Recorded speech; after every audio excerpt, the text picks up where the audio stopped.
एक बार की बात है, एक राजा था और उस राजा के 3 बहुत ही खास मंत्री थे।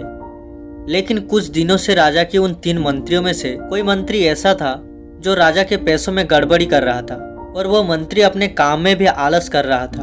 अब राजा ये समझ नहीं पा रहा था कि उन तीनों मंत्रियों में से कौन सा मंत्री बेईमान है और कौन सा मंत्री ईमानदार। ये पता लगाने के लिए एक दिन राजा ने बिना उन तीनों मंत्रियों को बताए उन्हें एक एक बैग दे दिया और उनसे कहा कि तुम तीनों को अलग अलग घने जंगलों में छोड़ दिया जाएगा। उस जंगल में तुम्हें फल के पेड़ ढूंढना है और अच्छे अच्छे फल से अपने अपने बैग को भरना है और तुम तीनों के पास सिर्फ एक दिन का समय है।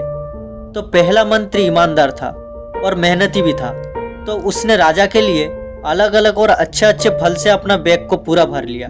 लेकिन उसे ये सब करने में बहुत मेहनत करनी पड़ी। और दूसरा मंत्री जो था वो बहुत चालाक था। उसने सोचा राजा के पास इतना टाइम थोड़ी है कि वो ये सब चेक करे कि मैं अच्छे फल लाया या खराब। तो बिना ज्यादा मेहनत किए उसे जैसे फल जमीन पे पड़ी मिली वो अपने बैग में भर लिया बिना उनकी क्वालिटी चेक करे, जो बहुत ही ज्यादा खराब था। तीसरा मंत्री जो था वो बहुत आलसी और बेईमान था। उसने सोचा कि राजा सिर्फ बैग का साइज और वेट देखेगा, ये नहीं कि बैग के अंदर क्या है और कितनी अच्छी और खराब चीजें हैं। तो उस तीसरे मंत्री ने बिना कुछ करे अपने बैग को सूखे पत्ते और पत्थरों से भर लिया। अब वो तीनों भी मंत्री अपने अपने बैग के साथ राजा के महल में वापस आए। राजा ने उन तीनों के बैग को खोलकर चेक नहीं किया। उसने उन तीनों मंत्री को अलग अलग जेल में 1 महीने के लिए डाल दिया। राजा ने सिपाहियों को ऑर्डर दिया कि इन तीनों को 1 महीने तक खाना नहीं दिया जाएगा और ये तीनों भी 1 महीने तक वही फल खाएंगे जो इन तीनों ने अपने अपने बैग में भर के लाए हैं। तो जो पहला मंत्री था जिसने अपने बैग में अच्छे और अलग अलग फल जमा किए थे, उसने जेल में 30 दिन आराम से गुजार लिए, अच्छे और डिलीशियस फल खाते हुए।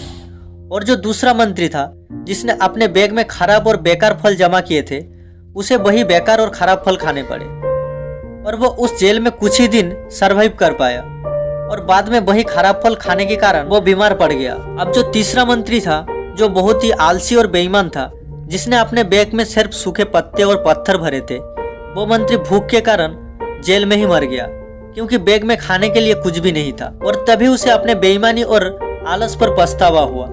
दोस्तों, इस कहानी से हमें ये सीख मिलती है कि जो आलस करते हैं और अपने ही काम में बेईमानी करते हैं, बेईमानी का मतलब अपने ही काम को अपने 100% नहीं देते हैं, तो उससे हमें आज तो कुछ फर्क नहीं पड़ता है। आज तो हम अपने काम में आलस करके आराम कर लेते हैं, लेकिन कुछ दिनों के बाद हमें पछतावा होता है। आपने बहुत से लोगों को ये कहते हुए सुना होगा कि काश उस टाइम पर मैं ऐसा कर लेता तो उस इंसान की जगह पर मैं होता। लेकिन उस टाइम पर उन लोगों ने भी आलस को चूज किया था, इसीलिए आज वो जहाँ के वही है। और जिसने मेहनत को चूज किया था वो इंसान आगे बढ़ गया। तो अपने काम के साथ आलस और बेईमानी बिल्कुल मत करो। दोस्तों, ये मोटिवेशनल स्टोरी आपको जरूर पसंद आई होगी और ऐसी मोटिवेशनल स्टोरी सुनने के लिए और लाइफ में कुछ बड़ा करने के लिए हमारी चैनल को सब्सक्राइब करके रखिए ताकि मैं कोई भी स्टोरी अपलोड करूं आप सबसे पहले सुन पाए। धन्यवाद।